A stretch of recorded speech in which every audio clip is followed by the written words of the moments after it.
जय हिंद दोस्तों, आप सभी का पुनः स्वागत है आपके अपने सैनिक वेलफेयर यूट्यूब चैनल में। दोस्तों, केंद्र सरकार की अब केंद्रीय कर्मचारियों के ऊपर नज़र है और उसके रिजल्ट भी आने लगे हैं। ये भी मैं आज आपको बताऊंगा कि क्या रिजल्ट आने लगे हैं और कैसे आने लगे हैं। अब देखना ये है कि पहले ओआरओपी मिलेगी या फिर ओपीएस, या फिर इन दोनों से पहले 18 महीने का रुका हुआ आपका डीए की जो किस्तें, महंगाई भत्ता। जैसा कि मैंने अभी आपको बताया कि रिजल्ट भी सामने आने लगे हैं। रिजल्ट कैसे सामने आए, ये आप न्यूज़ पर द इकोनॉमिक्स टाइम्स पॉलिटिक्स इस पेपर की खबर देखिए। Sikkim government will bring back old pension scheme for its employees, CM chief minister Prem Singh Tamang, ये हेडिंग है। अब इस खबर पर डिटेल में जाने से पहले, आपके 18 महीने के महंगाई भत्ते की तरफ जाने से पहले, आपकी वन रैंक वन पेंशन की बात चर्चा करने से पहले दो शब्द। जब हौसला बना लिया ऊंची उड़ान का, जब हौसला बना लिया ऊंची उड़ान का, तो देखना फिजूल है कद आसमान का। हिम्मत नहीं हारना है, रख हौसला वो मंजर भी आएगा, प्यासे के पास चलकर समंदर भी आएगा। रख हौसला वो मंजर भी आएगा, प्यासे के पास चलकर समंदर भी आएगा। थक कर ना बैठ ए मंजिल के मुसाफिर, मंजिल भी मिलेगी और मिलने का मज़ा भी आएगा। मंजिल भी मिलेगी और मिलने का मज़ा भी आएगा। ये उसी का परिणाम है। आप जानते हो कि कुर्सी पाने के लिए सरकारें कुछ भी कर सकती हैं, चाहे वो बिजली पानी का मुद्दा हो, चाहे किसी को टीवी देने हो, लैपटॉप बांटने हो, कुछ भी कर सकती हैं सरकारें, और वो कर रही हैं। पार्टियां, राजनीतिक पार्टियां ऐसा ही करके सरकारें एक दूसरे से आगे बढ़ के ये काम कर रहे हैं। परिणाम आपके सामने है।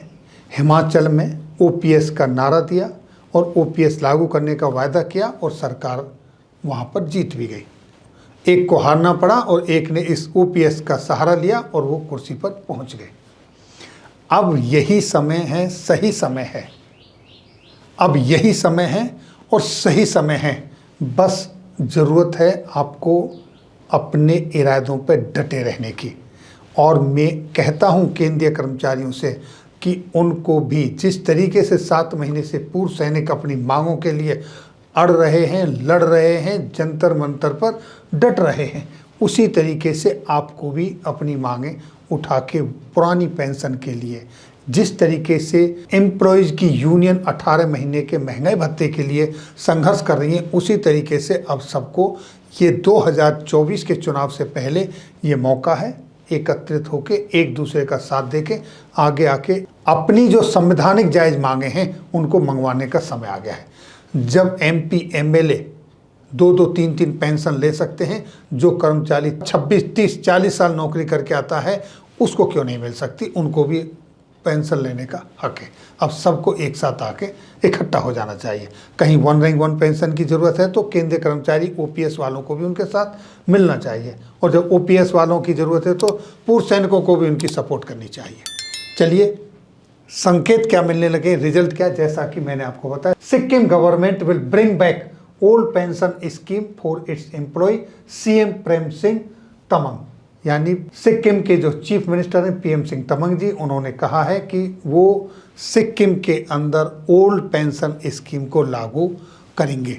ये उन्होंने कहा है और ये खबर है दोस्तों, आपके लेटेस्ट अपडेट है 12 सितंबर 2023 की ये खबर निकल के आई है। यानी कि ये संकेत है।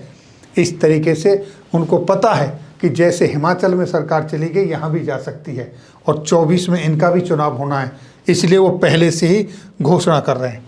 दूसरी खबर देखिए दोस्तों, यहाँ आपके सामने 7th पे कमीशन खुशखबरी। 18 महीने के डीए एरियर को लेकर केंद्रीय कर्मचारियों के लिए आई बड़ी अपडेट।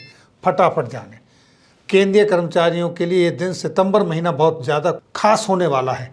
मिली जानकारी के मुताबिक सरकार एक नहीं बल्कि 2 बड़े तोहफे देने की तैयारी कर रही है। 2 तोहफे क्या हो सकते हैं?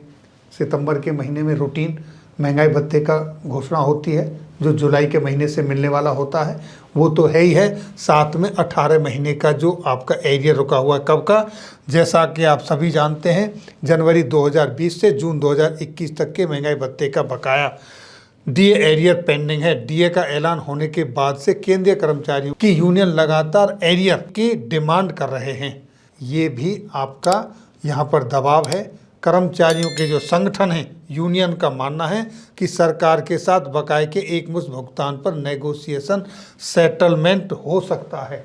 ये मौका है, दबाव है, ये भी हो सकता है। दूसरा, वन रैंक वन पेंशन के लिए पूर्व सैनिक पिछले 7 महीने से ऑलरेडी धरने पर चल रहे हैं जंतर मंतर पे, और 17 अप्रैल को फेडरेशन ऑफ वेटरन्स एसोसिएशन की तरफ से कठुआ जम्मू में इसकी एक मीटिंग भी होने जा रही है कि आगे इसके ऊपर एक्शन क्या लिया जाए। दूसरी तरफ पूर्व सैनिकों के कुछ घटक 17 तारीख को रेवाड़ी में एक रैली भी करने जा रहे हैं। तो इसी तरीके से ये जो मूवमेंट चल रहा है, इन सबको एकजुट आना चाहिए। इनके साथ केंद्रीय कर्मचारियों को मिलना चाहिए, जिनको पुरानी पेंशन लागू करवाने के लिए लड़ रहे हैं उनको भी एक साथ आना चाहिए, और सबको मिलके ये सही समय है इस पर एक यूनाइट होके, अपना संगठित होके सरकार के पास जो उनकी संवैधानिक मांगे हैं उनके लिए एकत्रित होकर आगे बढ़ के मांगना चाहिए।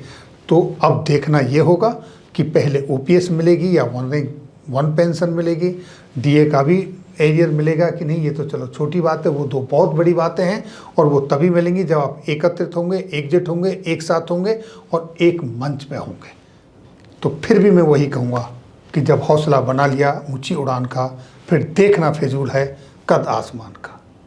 रख हौसला, वह मंजर भी आएगा, प्यासे के पास चलकर समंदर भी आएगा। थक कर ना बैठे मंजिल के मुसाफिर, मंजिल भी मिलेगी और मिलने का मज़ा भी आएगा। इन्हीं शब्दों के साथ आपसे पुनः आग्रह है, एकत्रित रहें, यूनाइटेड रहें, एक साथ रहें। 500 लोगों को लेके आए हुए मदन सिंह रेड्डी साहब भी हैं। ये किसी के द्वारा प्रायोजित कार्यक्रम नहीं था, ये उन लोगों का अपना कार्यक्रम था। ये वो पूर्व सैनिक थे जो महसूस कर रहे हैं कि उनके साथ ज़रूरत से ज़्यादा ज्यादती हुई हैं और अब वो इन ज्यादतियों को बर्दाश्त नहीं करेंगे। इसलिए उन्होंने एकत्रित होकर ये अपनी मांगें उठाई हैं। और फिर मिलेंगे आपके वेलफेयर से जुड़ी किसी अन्य जानकारी के साथ किसी अगली वीडियो में। तब तक के लिए जय हिंद, जय भारत।